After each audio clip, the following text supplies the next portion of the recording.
you are working all for my good.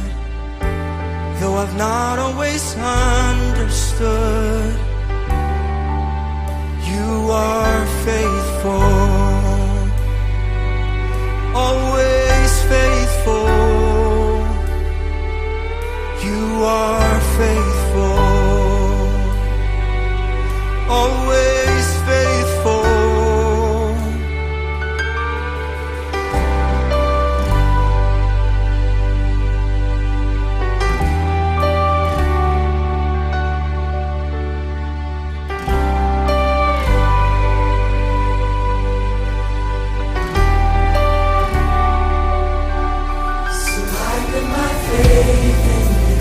And I'll trust you to lead me through whatever you want to do. Just keep making me more like you. Oh, you are faithful, always faithful, and you are faithful.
Welcome to your Friday devotion, Vertical family. I am excited to speak to you guys today from something that I just feel like I want to be a reminder and uplifting and encouraging word for all of you guys.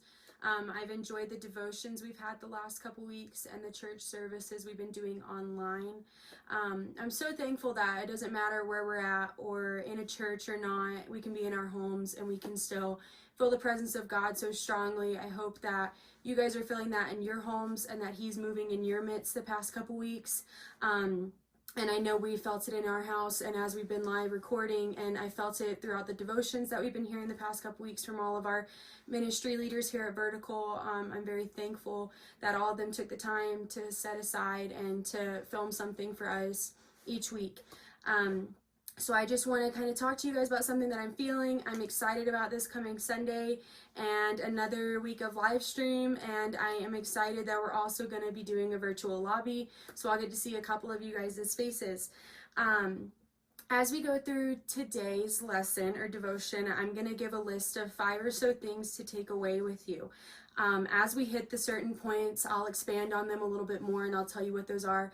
So if you want to jot down some notes, that would be awesome. If you do not want to, it's totally okay as well.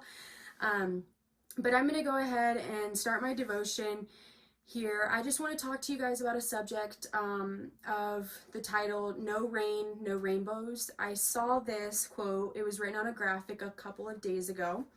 And as I began to think about it more and more, I started to expand on the thought of really what it meant and start to realize the significance of it and the phrase. And then I was asked to do this devotion, so I figured that I would just go ahead and use it and try to relay the message and the thoughts over to you guys. No rain, no rainbows concept really is true if you think about it. You can't have rain and then look up and not see a rainbow at the end of a storm. So point number 1 that I'm going to be touching on is the rainbow is a promise we have been given as we come out of our trial, or to still have confidence that God has gotten us through this, and his promise to us is everything, it is going to be okay.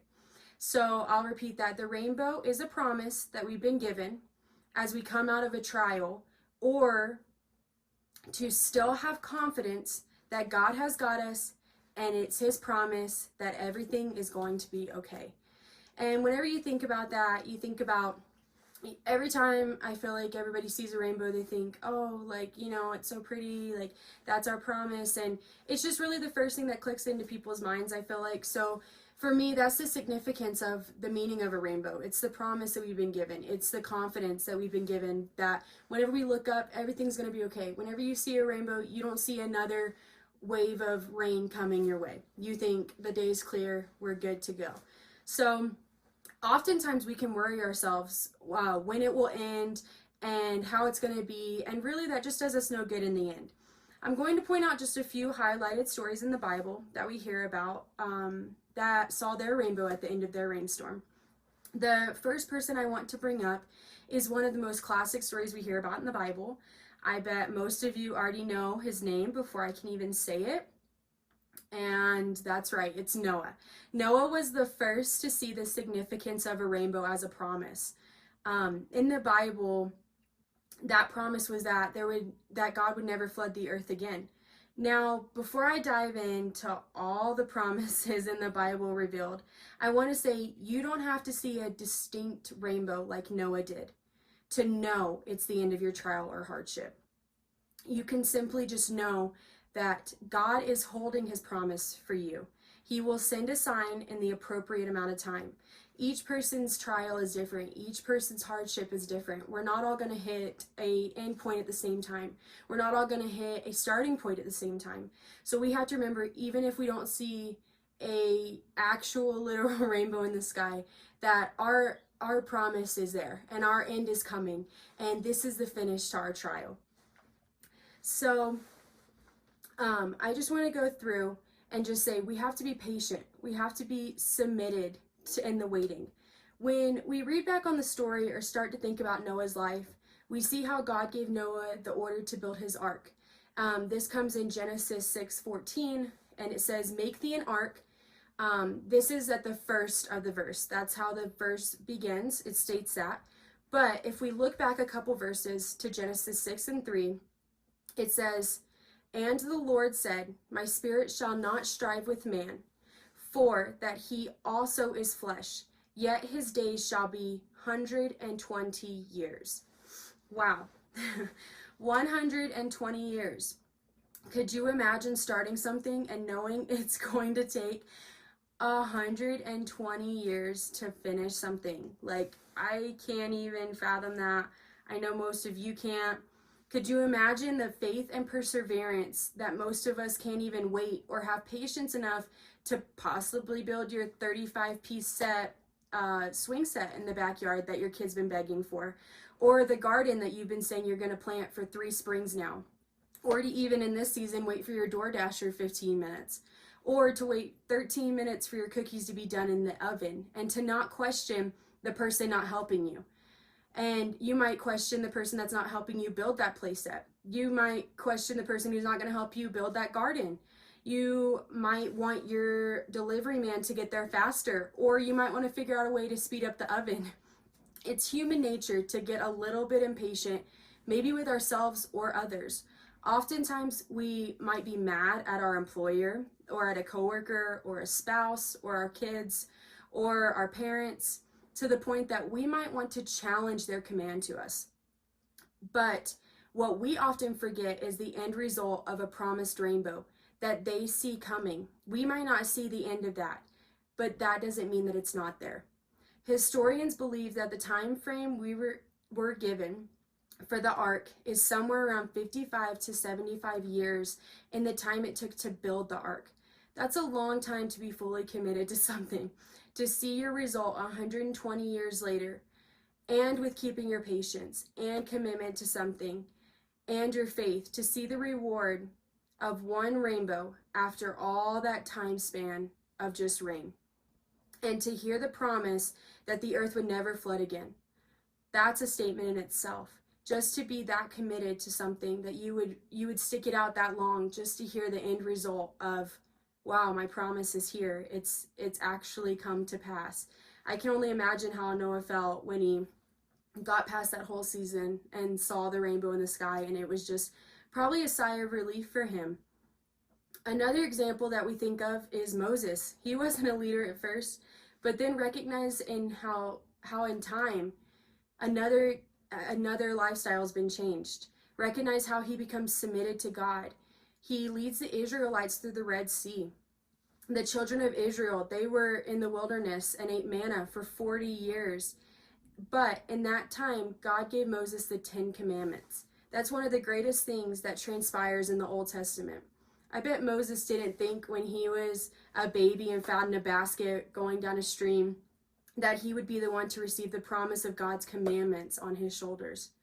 And honestly, throughout this season, it might feel like we're the Israelite children to whoever in your home's been cooking, and all of us are griping and complaining that we can't handle eating any more of our family members' cooking anymore. Remember, it's only been 40 days for us. But Moses, under God's control, had complaining and whining from the people for 40 days.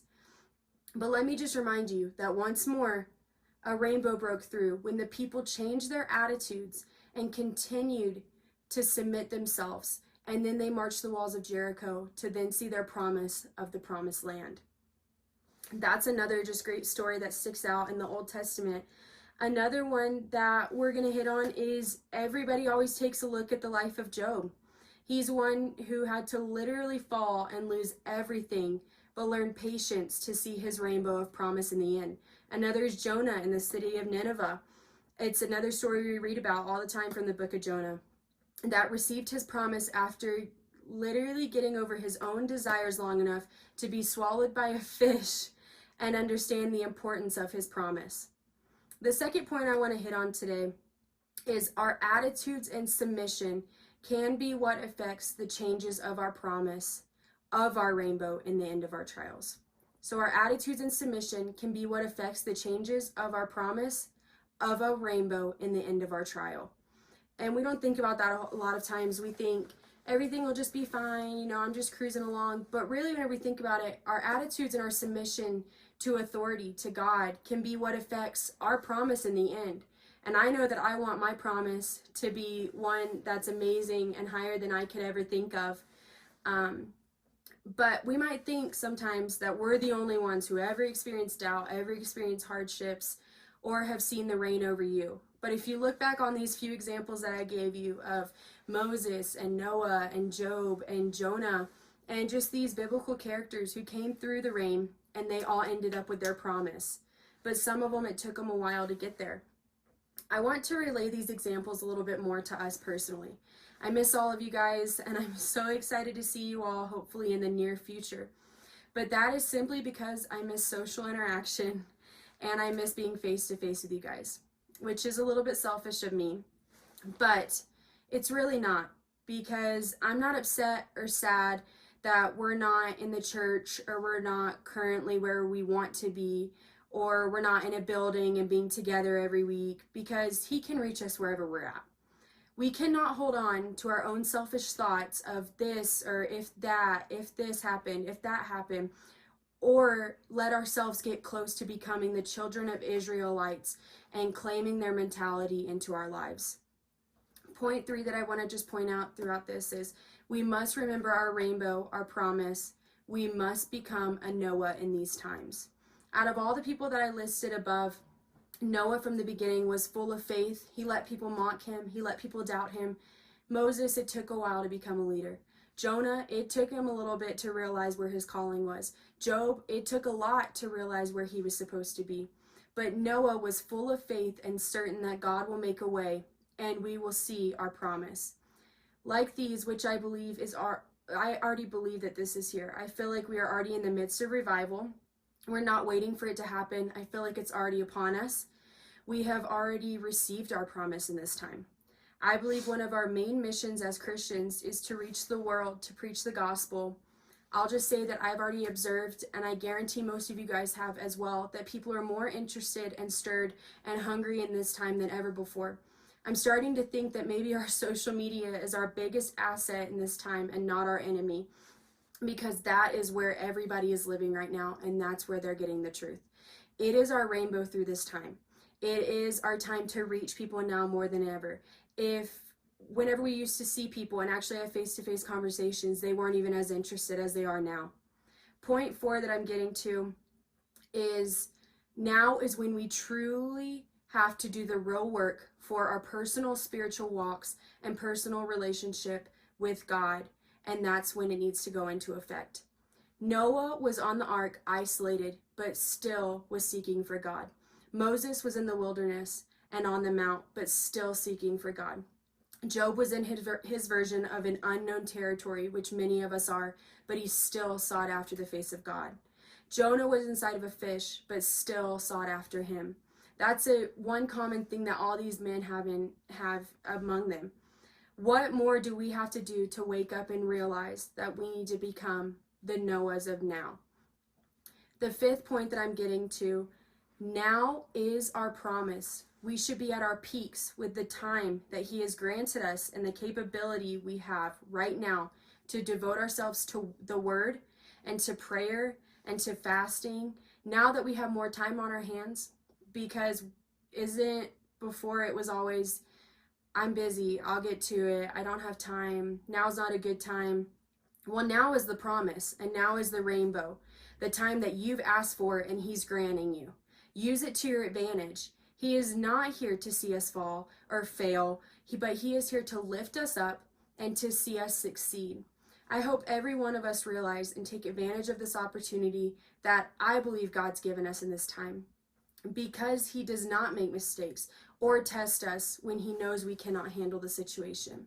I'm coming to my final point, and it's just something for everybody to ponder about, is when I was asked to speak, I pondered for a while about how I was going to make what I'm talking about today relatable to the situation and the current world we're in and our environment.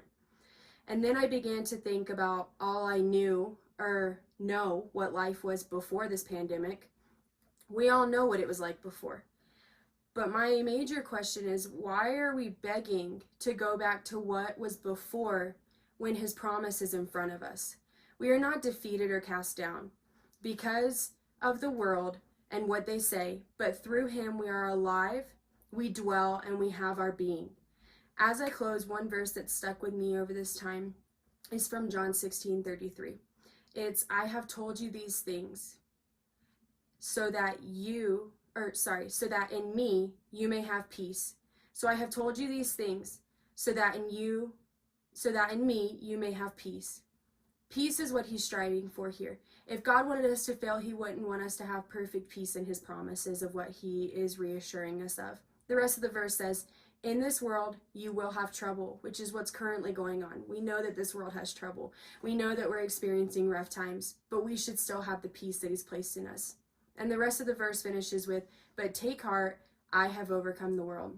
And that really just speaks to all of us, take heart in what you know is the truth. Take heart in what you know is your promise. Take heart in what you're going to overcome. He's already overcome the world, but you just have to overcome your own mind of what your promise is, when it's coming your way, and actually the given fact that it's already here. But you might have been so wrapped up in your own mind and thoughts and just materialistic things the past few weeks that you haven't opened your mind to think, this is the promise. This is the season we're in. We're never going back to the way it was before, nor do we want to.